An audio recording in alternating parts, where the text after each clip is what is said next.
अस्सलामुअलैकुम वरहमतुल्लाहि वबरकातुहू। आप देख रहे हैं कुल्लू सुजमान सीजन 1 एपिसोड नंबर 46 की हाइलाइट्स। इस एपिसोड के शुरुआत में उस्मान साहब ने आलिशार साहब को जंगल में एक जगह बांधा होता है।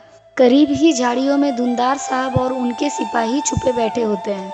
ये भी उस्मान की एक सोची समझी चाल होती है, मतलब कि आलिशार साहब को दुंदार साहब के सामने बेनकाब करना। आलिशार साहब कहते हैं दुंदार साहब और बहादुर ने बालगाय को अपने जाल में फंसा लिया होगा, पर उस्मान साहब बताते हैं कि दुंदार साहब और बहादुर को गिरफ्तार कर लिया गया है। और रही बात गुंदोस और बामसी साहब की, उन्होंने तुम्हारे महल पर कब्जा कर लिया है। फिर उस्मान साहब बोरान को कहते हैं कि इसको लेके जाने के लिए घोड़े तैयार करो। ये सुनकर बोरान साहब एक तरफ चले जाते हैं। उसके जाने के बाद उस्मान साहब कहते हैं तुमने गिहातू के लिए उसका पालतू जानवर बन के काम किया। वाजंतीन में शहंशाह की सल्तनत खत्म करना चाहता है। तुम्हारे हाथ बहुत से लोगों के खून से रंगे हुए हैं। इस पर आलिशार साहब कहते हैं अफसोस उस्मान अफसोस, सल्तनत पर हक है जबकि तुम्हारी अकल बकरियां चराने वालों जैसी छोटी है। इस पर उस्मान साहब कहते हैं एक बकरियां चराने वाले ने तुम्हारे सारे खेल खत्म कर दिए हैं। सोफिया शहंशाह की कैद में है, ने शहंशाह को सारे राहिबों के नाम दे दिए। इस पर आलिशार साहब कुछ सोचते हुए कहते हैं तुम्हारे चचा सुमुर्तुकिन इस काम के निगरान थे। फिर आलिशार साहब कहते हैं गिहातू के गजब से डरो उस्मान। ये सुनते ही उस्मान साहब एक जोरदार थप्पड़ आलिशार साहब को लगा देते हैं। फिर कहता है तुम कैसे शैतान हो आलिशार, पहले तुमने बातूर का कत्ल किया, फिर आइगुल से शादी रचा ली, तुमने भाई को भाई के खिलाफ लड़ा दिया। इस पर आलिशार साहब कहते हैं शैतान मैं हूँ या दुंदार, उसने तुम्हारे बीमार बाप के सरदारे की लालच की। मेरी चंद बातों की वजह से उसने तुम्हें सरदारी का भूखा समझ लिया और तुम्हारे खिलाफ हो गया। उसे कोई शक न हुआ कि उसके बेटे बातूर को मैंने कत्ल किया है। ये सुनते ही झाड़ियों के पीछे छुपे दुंदार साहब अफसोस से अपनी आंखें बंद कर लेते हैं। और आलिशार साहब कहते हैं और ना ही उसे मुझे अपनी बेटी देते हुए तकलीफ हुआ, इसीलिए अगर तुम्हें शैतान की तलाश है तो उसे अपने अंदर तलाश करो उस्मान। आलिशार साहब की बात सुनते ही दुंदार साहब का सबर का बांध टूट जाता है और वो आलिशार आलिशार पुकारते हुए झाड़ियों से बाहर निकलते हैं। फिर वो आलिशार साहब को पकड़ने लगते हैं तो उस्मान साहब उन्हें रोकने लगते हैं। कहते हैं अपने गुस्से को काबू करे चच्चा, आपने पहले ही बहुत देर कर दिया है। ये सुनकर दुंदार साहब रोने लगते हैं और कहते हैं अफसोस, ये मैंने क्या कर दिया उस्मान। ये कहते ही दुंदार साहब फिर से आलिशार साहब के तरफ बढ़ने की कोशिश करते हैं, जबकि उस्मान फिर से उन्हें रोक लेते हैं। इस पर दुंदार साहब रोने लगते हैं और उस्मान से लिपट जाते हैं। दुंदार साहब को गमगीन देखकर बहादुर उनकी तरफ बढ़ने की कोशिश करते हैं, लेकिन उस्मान साहब उसे हाथ के इशारे से रोक लेते हैं। दूसरी तरफ जंगल में आइगुल खातून, सलजान खातून, ऊंचा खातून और बाला खातून के साथ आगे बढ़ रहे होते हैं। इतने में सामने से जहरा और बोरचन आती है। जहरा खातून कहती है कि मेरी बेटी को छोड़ दो। जहरा खातून को देखकर ऊंचा खातून आइगुल के गले में खंजर रख देती है। ये देखकर जहरा खातून कहती है हमें खून बहाए बगैर ही अपना रास्ता अलग कर लेना चाहिए। इस पर सलजान खातून कह रही है ये तुम कह रही हो कि खून ना बहे। फिर सलजान खातून जहरा खातून को ताने मारते हुए कहती है जहरा खातून का दिल तो मोम की तरह नरम है। पर जहरा खातून कहती है मैं कह रही हूँ आइगुल को छोड़ दो, सरदार के खिलाफ खड़े होना तुम्हारे लिए ठीक नहीं है। पर सलजान खातून कहती है तुम्हारा सरदार मुझे हाथ भी नहीं लगा सकता। पर सलजान खातून कहती है काश तुम सरदारी के लालच में अपने रास्ते से ना भटकती, जो कुछ भी हुआ तुम्हारी लालच के वजह से हुआ। दूसरी तरफ दुंदार साहब गम से तड़पते हुए आलिशार साहब से पूछते हैं आलिशार तुमने मेरे बेटे और बेटी के साथ ऐसा क्यों किया। जवाब में आलिशार कहता है तुम्हारा बेटा कबीले के खातिर मारा गया। क्या तुम खुद नहीं कहते कि मेरे अगर हजारों बेटे होते तो मैं उन्हें भी कबीले के खातिर कुर्बान कर देता। ये सुनकर दुंदार साहब उन्हें मारने के लिए फिर से आगे बढ़ते हैं, लेकिन उस्मान साहब उन्हें फिर से रोक लेते हैं। दुंदार साहब कहते हैं कि मैंने अपनी बेटी की शादी अपने बेटे के कातिल से कर दी। फिर दुंदार साहब उस्मान को कहते हैं कि मेरे भतीजे उस्मान मुझे माफ कर दो, तुम मेरी लालच की भेंट चढ़ गए, लेकिन मेरी जान को हरगिज मत बख्शना। इसके बाद दुंदार साहब अपनी तलवार उस्मान साहब को देते हुए कहते हैं कि भतीजे मेरी गर्दन उड़ा दो। मैं इस जिल्लत के साथ जीना नहीं चाहता हूँ। मेरे लालच की वजह से मेरे हाथ मेरे बेटे के खून से रंगीन हो गए और मेरे बेटी की इज्जत। ये कहते हुए धुंधार साहब अपने घुटनों पे बैठ जाते हैं और कहते हैं, मैं आईगुल का सामना कैसे करूँगा। उस्मान साहब अपनी तलवार को हवा में उठा के कहते हैं कि चचा, मेरे बाबा को आपकी वजह से अब सुकून मिलेगा। फिर अपनी तलवार को आलिसार साहब की तरफ मोड़ते हुए कहते हैं कि तुम अब मरोगे आलिसार।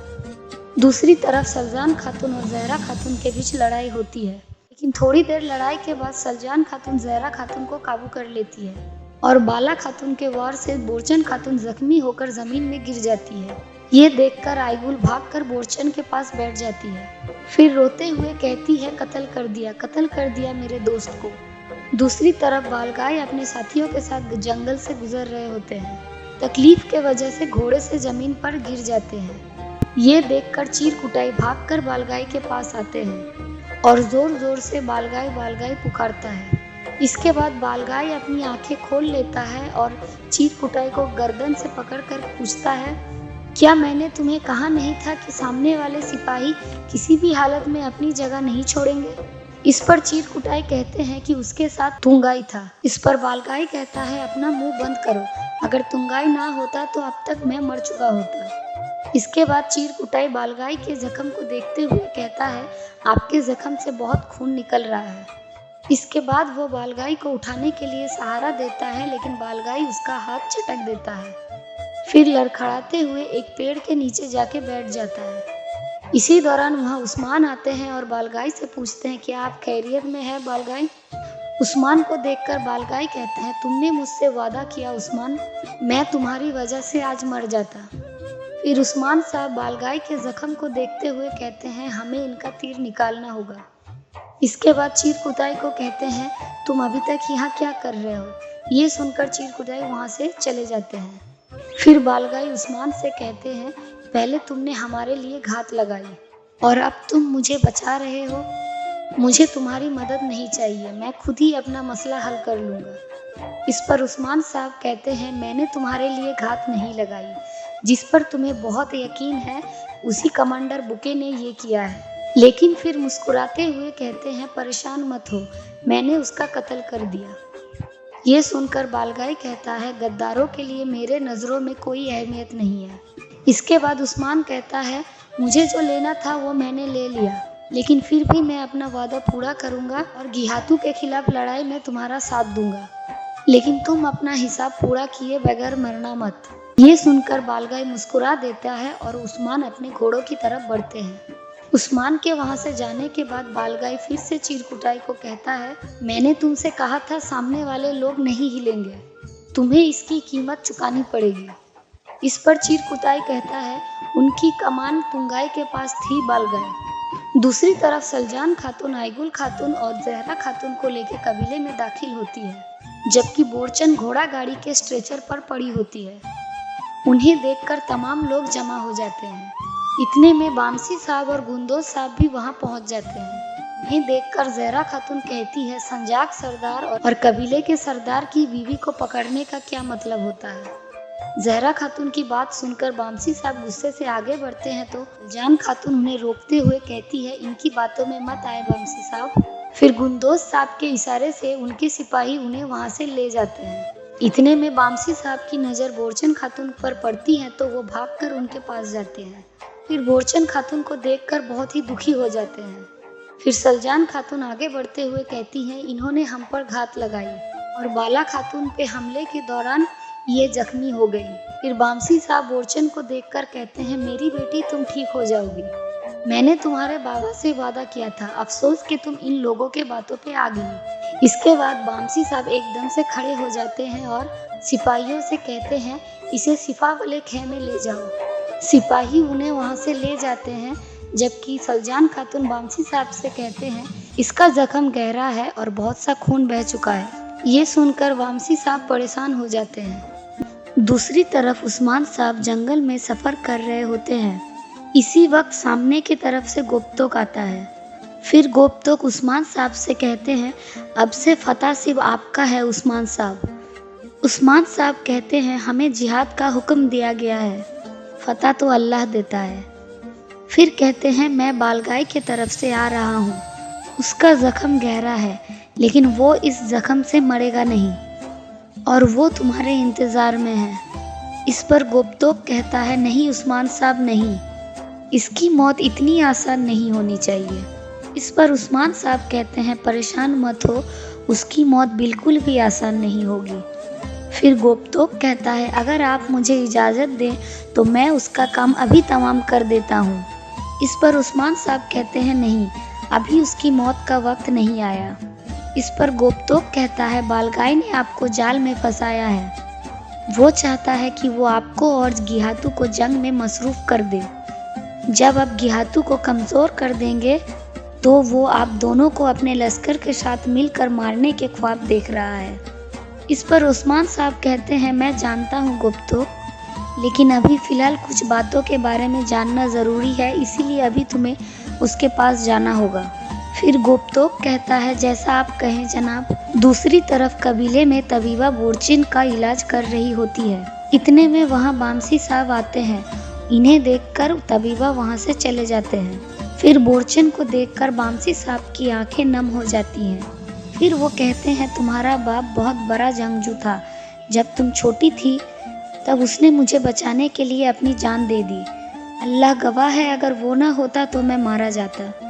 इसके बाद बामसी साहब बोरचन के पास बैठ जाते हैं और कहते हैं तुम्हारे बाप ने अपने आखिरी अल्फाज मेरे गोद में अदा किए। उसने कहा कि मेरी बेटी बोरचन पर पहले ही माँ का साया उठ चुका था, अब बाप का साया भी उठने वाला है, इसलिए मैं अब उसे तुम्हारी अमानत में देता हूँ। फिर बामसी साहब खड़े हो जाते हैं और कहते हैं कि मैं समझता था कि तुम मुझे कभी माफ़ नहीं करोगी, लेकिन फिर तुमने मुझे इस बात का यकीन दिलाया कि तुमने मुझे माफ़ कर दिया है। मैं भी तुम्हारी बात को सच समझा। फिर तुम बड़ी हो गई और मुझे बाबा बाबा कहने लगी। फिर तुमने कहा कि बाबा आपकी कोई गलती नहीं है, आपने मुझे पाला है। अल्लाह मैंने तुम्हारे बात पे यकीन किया। मुझे लगा तुम्हारे दिल की आँख बुझ गई है और तुम्हारा दिल साफ हो गया है, लेकिन जब आइवर्स की शहादत हुई तो मैं नहीं समझा कि तुम्हारा कीना फिर से लौट आएगा। इसी दौरान बोरचन अपनी आंखें खोलती है और बामसी साहब को बाबा कह के पुकारती है। ये सुनकर बामसी साहब फिर से जी उठते हैं। इस पर बामसी साहब कहते हैं बोलो मेरी बेटी तुम क्या कहना चाहती हो। इस पर बोरचन रोते हुए कहती हैं मुझे माफ़ कर दे बाबा। ये कहकर बोरचन बेहोश हो जाती है। फिर बामसी साहब जल्दी से तबीबा को आवाज़ देते हैं। तबीबा कहती है आप यहाँ से जाएं, मैं पूरी कोशिश करती हूँ। ये सुनकर बामसी साहब पीछे हट जाते हैं और उस लम्हे को याद करते हैं जब एवर्स की शहादत हुई थी। यहीं पर ये एपिसोड ख़त्म होता है। दूसरे एपिसोड को देखने के लिए हमारे चैनल को सब्सक्राइब ज़रूर करें और अब बेल आइकन को दबाना ना भूलें।